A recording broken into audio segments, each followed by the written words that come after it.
तेणु आपण कोठी थिले ना 7टा लोक आपण जेमती कर्म करिचंदी ए जन्म रे से अनुसार आपणकर लोक प्राप्ति हब को लोक को आपण जीवे से अदृष्ट शक्ति बा परमात्मा परम ब्रह्म कौन करिवे ना आपण को सेई लोकरे रखिबे एवं क्षण्य पुण्य मत्य लोका पुणी पुण्य क्षयले जी जो गर्भ को जीव जार संस्कार जेमिति से कथा परम पिता परम ब्रह्म कौन करिवे ना आपण को सेठी की पेली देवे बुझी परले आपण जाई सेठी सेई मां को गर्भ रे सेई स्टेट रे सेई पिता माता कोल रे सब विधि निर्दिष्ट आकु नियंत्रण करंदी किए ना परम पिता परम ब्रह्म तेणु से आपण को सेठी की पठेई देवे बहुत तत्वपूर्ण कथा गुरु सानिध्य आसिले जानवे तापर आपण पृथ्वी पृष्ठ को आसिले पृथ्वी पृष्ठ को आपण आसुचंती कौन पाई बारंबार आसुचंती बारंबार जाउचंती कौन पाई कि जे पर्यंत आपण परमात्मा परम ब्रह्म सहित मिलन न होइचंती तांको सहित लीन न होइचंती आपण जोटू आसुतले सेठी की न जाइचंती आपण आसीबे जिबे एवं कर्म नहीं आपण सुख आ दुख पाप आ पुण्य भल आ मंद आपण भोग करिवे सेति आपण दायी केही दायी नहंती तापर पुणी कुआडे जीवे ना आपण जेमती कर्म कले से अनुसार देह छाड़ला परे आपण कारण शरीर रहीकि जो लोकरे रहिबा कथा से लोकरे आपण रहिले पुणी पुण्य क्षय हेले आपण पुणी आसीबे जदि आपण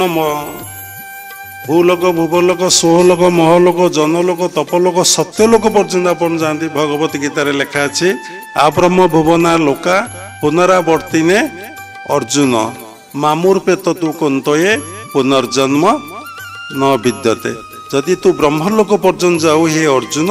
तू फेरी आसीबो जदि तू मो सहित मिलन हबो मामुर पेत तू कुंतये मो सहित मिलन हबो पुनर्जन्म न विद्यते तेणु परमात्मा परम ब्रह्म सहित मिलन न होगा पर्यंत आमे ब्रह्मलोक पर्यंत गले मध्य आमे फेरी आसीबा तेणु आमे जेमती कर्म करिबा से कर्मर फल गुड़िक संस्कार गुड़िक आम साथी चली जाए कारण कहीं जाए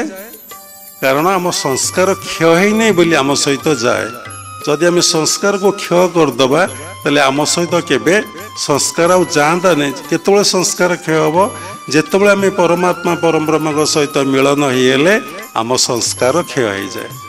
तेणु आम आसवा ना जदि आसवा परम पिता परम ब्रह्म आमको बटेबे आम कौन करवा एठी आनंद प्रेम रे भगवान को ध्यान करी जप करी तांको सहित मिलन ही संसार माया तुमको स्पर्श करिवो नहीं तुम आनंद रे एठी भगवान को पित्यार्थे कर्म करी निस्वार्थ भाव रे मानव सेवा करी तुम पुणी कौन करिवो परम पिता परम ब्रह्म सहित लीन हे जीव तेणु एमती जन्म मृत्युर रोटेशन चली जन्म मृत्युर चक्र बाहरिबा एते सहज नुहे एते साधारण कथा नुहे पुणी सहज एवं साधारण कथा जहाँ भितरे निष्काम भाव आसिला आ कौनसी कामना नहीं ये ईश्वर एकमात्र कर्ता सबु से करुचंती कराउचंती यही बोध जहाँ भितर 100% आसिला ता मन रे कौनसी कामना आ वासना नहीं तार आ पुनर्जन्म हम नहीं तेणु से यही धरा पृष्ठरे हसी हसी आनंद और प्रेम रे दिन काटी आनंद आ प्रेम रे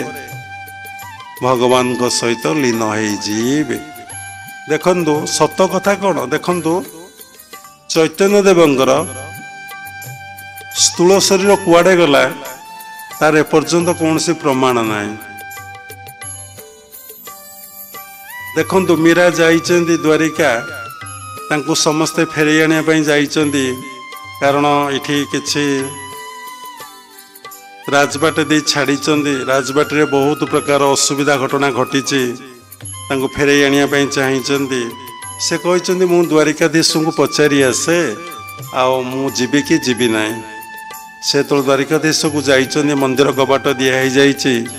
3 ଘଣ୍ଟା ଚली जाइए मीरा आ मंदिर भितर बाहरी नांती कबाट खोली सेवायत मान देखिले मीरा नहांती प्रभुंक देहरे मीरा लुगार गोटे कानी टिके लगी जाइए विज्ञान कहू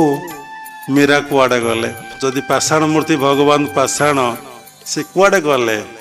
से मूर्ति टे लुगा कानी केमती लगिगला तेणु जो माने सही जगत रे से स्तर रे पहुँची स्थूल शरीर कुआड़े जाए तार कई भेद पाते ना।